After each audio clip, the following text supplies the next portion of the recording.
But Islamabad United ने बड़ी resilience दिखाई है and they won matches when it mattered the most, मतलब उन्हें परफॉर्म किया क्रूशल टाइम्स पे. So last 4 matches have been important.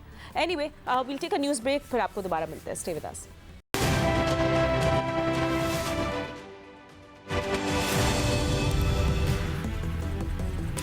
Right, will continue after the news break. And Sikandar, मैं आपसे सवाल वापस पूछूं, मैं आपसे सवाल क्योंकि अब तो लोगों ने भी मिस कर दिया अगर मेरे, but we just comparing both teams. हम कहते हैं मुल्तान सुल्तान बड़ी कंसिस्टेंट रही है, बट इस्लामाबाद यूनाइटेड ने बड़ी रेजिलियंस दिखाई है एंड क्रूशल मैचेस, जिन्होंने लास्ट 4 मैचेस जीते back to back.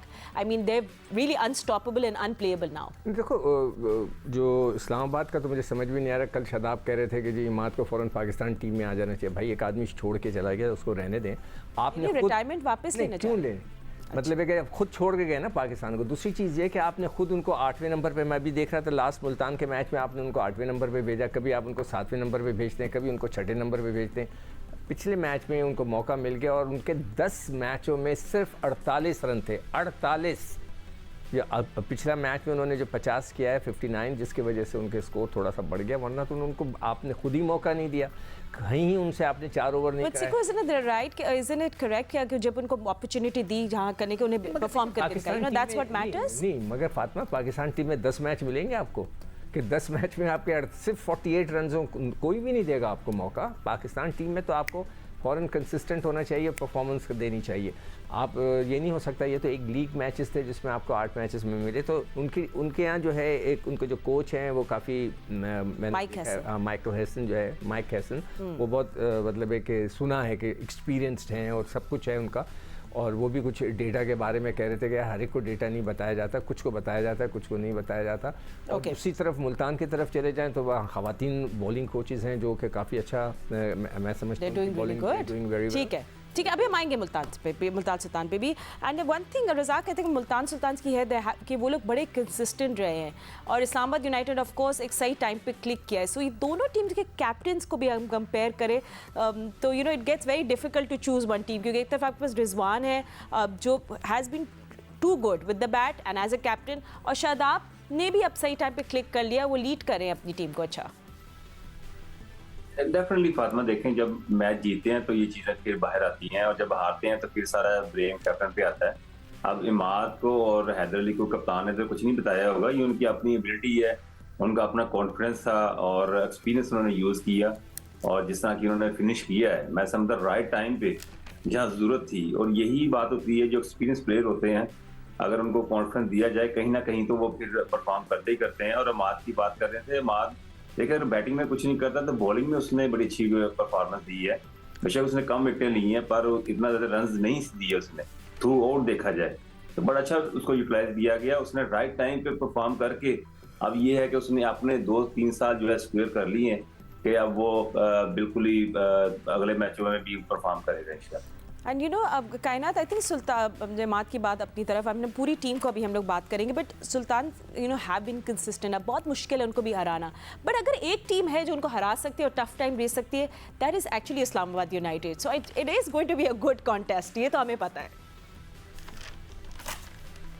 It is going to be a very exciting contest, I would say, क्योंकि मुल्तान तो थ्रू आउट फॉर्म में रही है, लेकिन जो ये टीम जो क्लिक करती है ना बिल्कुल एंड वाले टाइम में, वो ज़रा ज़्यादा डेंजरस हो जाती है. ऑन पेपर इस्लामाबाद यूनाइटेड वैसे ही बहुत अच्छी थी और अब जिस तरीके से एक एक प्लेयर परफॉर्म कर रहा है, उन्होंने जो शफलिंग की है थोड़ी सी, और उनका की पॉइंट ये डेफिनेटली रहेगा कि इमाद भी फॉर्म में आ गए. हम पहले दिन से बात कर रहे थे कि इमाद का परफॉर्म करना ज़रूरी है, इस टीम के लिए ज़रूरी है, क्योंकि वो सीनियर प्लेयर हैं और उसके अलावा बहुत बड़े एसेट हैं टीम के लिए. तो अब जो उनकी पोजीशन है, चाहे वो बैटिंग में हो, वो जो बॉलिंग में अटैक कर रहे हैं, सबसे इम्पोर्टेंट वो इस्लामाबाद के लिए रहेगा कि वो अटैक में जो उनको विकेट्स निकाल के दे देंगे और कम रन पे इकोनॉमिकल बॉलिंग करके जो वो स्टार्ट देंगे, that is going to be great. अगर वो ऊपर से 2 अच्छी विकेट्स भी निकाल लेते हैं, पूरा मैच इस्लामाबाद के हाथ में आ जाएगा. बिल्कुल आप सही कह रही हैं. एंड यू नो हम लोग अभी जो जितने भी लोग हमें देख रहे सुन रहे हैं, ये अभी हम सिर्फ वार्म अप कर रहे हैं, ठीक है, because we will talk about the team. हम लोग सबके एनालिसिस करेंगे, हम ओपनर्स की बात करेंगे, बॉलर्स की बात करेंगे, इस्लामाबाद यूनाइटेड के ऑलराउंडर्स की भी, and how important toss is. But ये थोड़ी सी देर में, so we just warming up and you know just talking about the team. And Bhatti साहब आपसे भी पूछेंगे, आई थिंक मुल्तान सुल्तान के पास एक बड़ा किलर कॉम्बो है, और वो एक्चुअली है बिहाइंड द सीन वाले अब्दुल रहमान, जिनको I think is very underappreciated and underrated. उनका रिजवान का भी बहुत अच्छा। Oh Sikku, you not agreeing with me about Abdul Rahman? अच्छा यू आर, चीज़ को देख। अच्छा, तो अब्दुल रहमान एंड रिजवान का एक कॉम्बो बहुत अच्छा क्लिक कर दिया मुल्तान सुल्तान्स के लिए।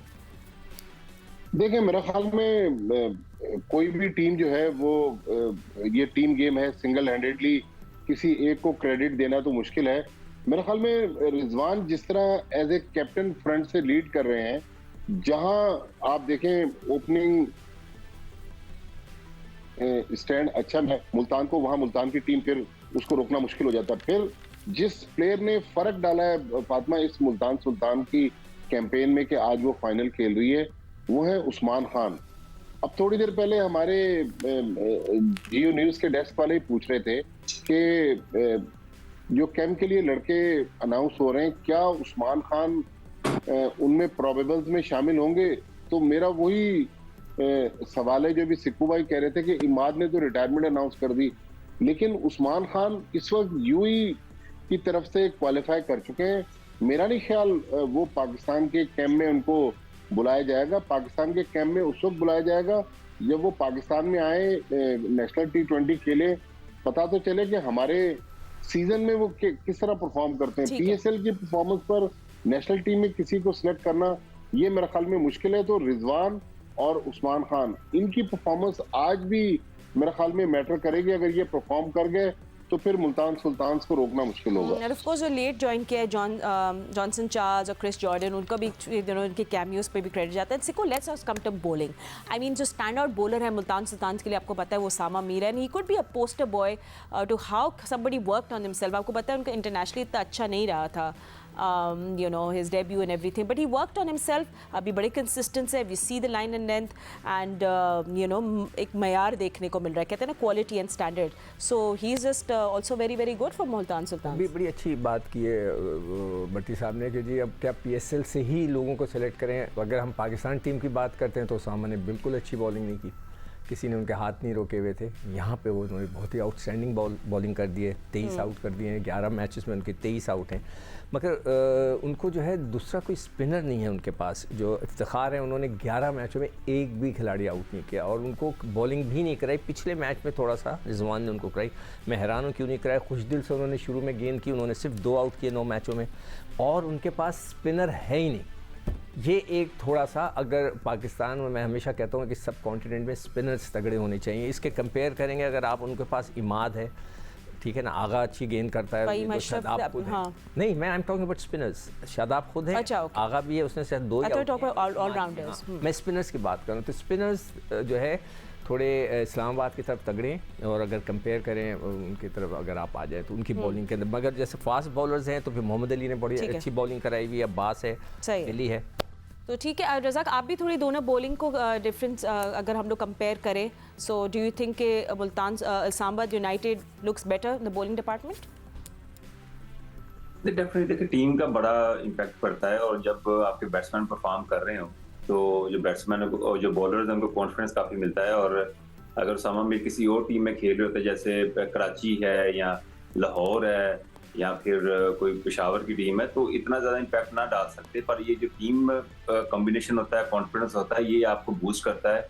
हमेशा प्लेयर डेवलप भी ऐसे ही होता है, जब टीमें हारती हैं तो प्लेयर कभी डेवलप नहीं होता। तो यही बात है कि उसामा को ये एज मिला हुआ है कि वो अच्छी टीम के तरफ से खेल रहे हैं, अच्छी मैनेजमेंट है और उसको काफ़ी कॉन्फिडेंस मिलता है, और उन्होंने बड़े अच्छे टोटल सेट किए हैं जिसकी वजह से बॉलर्स को मौका मिला डिफेंड करने का।